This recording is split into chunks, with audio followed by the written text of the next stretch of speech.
नाशिक महानगरपालिकेची स्थापना होऊन तब्बल 30 वर्ष उलटून गेली। स्मार्ट सिटीच्या गप्पा रंगत असताना चिंचोळे गावाची वस्तुस्थिती मात्र पूर्णपणे वेगळी आणि धक्कादायक असल्याचे महासभेत समोर आले।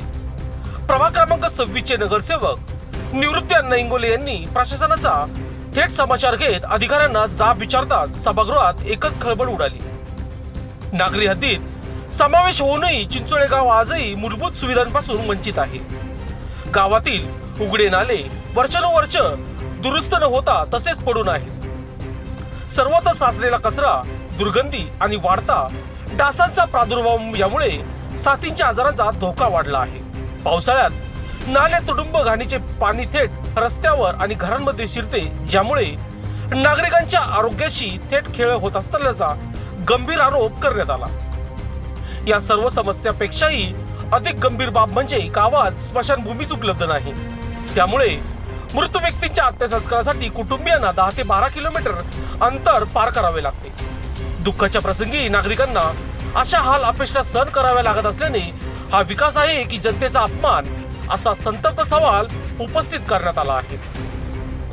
इंगोले यांनी प्रशासनावर जोरदार टीका करत स्पष्ट शब्दात इशारा दिला की फक्त फाईलवर सही करून विकास होत नाही, कागदी घोडे नाचवणे थांबवा आणि कामे तातडीने सुरू झाली नाही तर जनता रस्त्यावर उतरेल। त्यांच्या या आक्रमक भूमिकेमुळे प्रशासनावर दबाव निर्माण झाला आहे।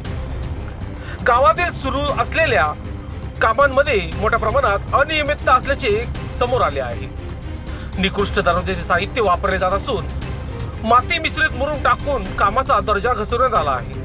कामाच्या ठिकाणी कोणतेही इशारा फलक नाहीत, सुरक्षा उपाययोजना पूर्णपणे गायब आहेत। उघडे खड्डे आणि दगडांचे ढिगारे नागरिकांच्या जीवाशी खेळ करत आहेत। या सर्व प्रकारांमुळे व्यवस्थेतील भ्रष्टाचाराचा संशयही व्यक्त केला जात आहे। या निष्काळजीपणाचा थेट फटका नागरिकांना बसत असून अलीकडेच 2 विद्यार्थी अपघातात जखमी झाले आहेत आणि त्यांच्यावर उपचार सुरू आहेत। या घटनेची जबाबदारी कोण घेणार, असा थेट सवाल उपस्थित होत असून अधिकारी आणि ठेकेदार यांच्यात संगनमत असल्याचा आरोपही होत आहे। प्रशासनाला जाहीरपणे विचारण्यात आले, कर घेताना तत्पर पण सुविधा देताना मात्र गायब का? जनतेच्या जीवाशी खेळ करून कोणाचा विकास करता? महापालिका आहे की फक्त कागदी संस्था? दरम्यान नागरिकांचा संताप आता टोकाला पोहोचला असून तातडीने ठोस कामे करू झाली नाही तर मोठ्या प्रमाणात आंदोलनाचा इशारा देण्यात आला आहे। त्यामुळे प्रशासनाने या प्रश्नाकडे गांभीर्याने लक्ष देऊन त्वरित उपाययोजना करणे आवश्यक असल्याचे स्पष्ट होत आहे। आमच्या प्रभागात चुंचाळे परिसराबरोबरच सातपूरचा मळे परिसर येतो। या मळे परिसरात रस्त्यांची दुरावस्था आहे, ड्रेनेज लाईन नाही, पिण्याच्या पाण्याची व्यवस्था नाही। खरं तर 82 ला महापालिकेचे 24 खेडे जेव्हा समाविष्ट झाले, बऱ्याचशा सुविधा देणं महापालिकेला क्रमप्राप्त होतं, कारण नागरिक, मला वाटतं शेतकरी सर्वात जास्त वेळेवर टॅक्स भरताय। परंतु साधी माणूस मेल्यानंतर स्मशानभूमी सुद्धा असू नये असा आमचा चुंचाळे परिसर आहे।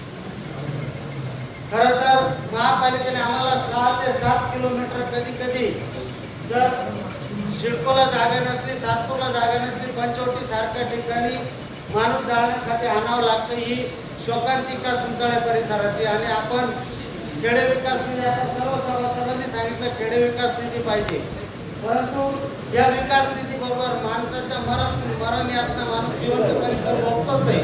मी मागच्या महासभेत हे एवढल्या बातम्या जर आपण छापून येत आहे तर या दुर्दैवाने मला म्हणजे भाग्यशाली न समजता दुर्भाग्य आहे या आमच्या परिसराचं।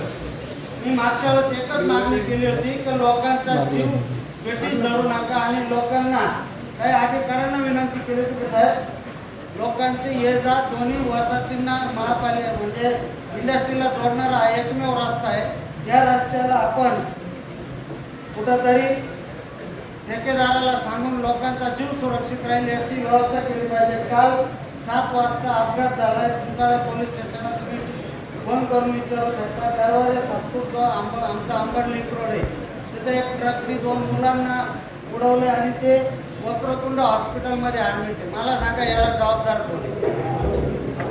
आजच्या पेपरला तुम्ही जर बघितलं असेल, या जुगाडात ठेकेदार काम करतोय, दगड लावतोय. कुठे बोर्ड न लावता रस्त्याचं डायव्हर्शन जे दाखवायचं ते दगड लावून गेलं पाहिजे का? हे आपण अधिकाऱ्यांनी याच्याकडे लक्ष दिलं पाहिजे. मी वेळोवेळी सांगतो, परंतु कुठलंही एवढं दुर्लक्ष चांगलं नाही. आणि जे लोक विद्यार्थी आमच्याकडे एकमेव रस्ता आहे, विद्यार्थी सायकलवर जातात. आज मला तो जीव मुठीत घेऊन जात आहे. तुम्ही जर 10 मिनिटं जर रस्त्यावर उभं राहून जर ती परिस्थिती बघितली तर अक्षरशः जीव येईल अशी परिस्थिती त्या रस्त्याची झालेली. मला वाटतं मॅडम, खेडे विकास निधी बरोबरच तुम्ही या रस्त्याकडे पण लक्ष दिलं पाहिजे. आमच्याकडे स्मशानभूमीची आवश्यकता आहे. जर 50,000 लोकांमध्ये स्मशानभूमी नसेल तर ती काय परिस्थिती असेल तुम्ही जाणू शकता.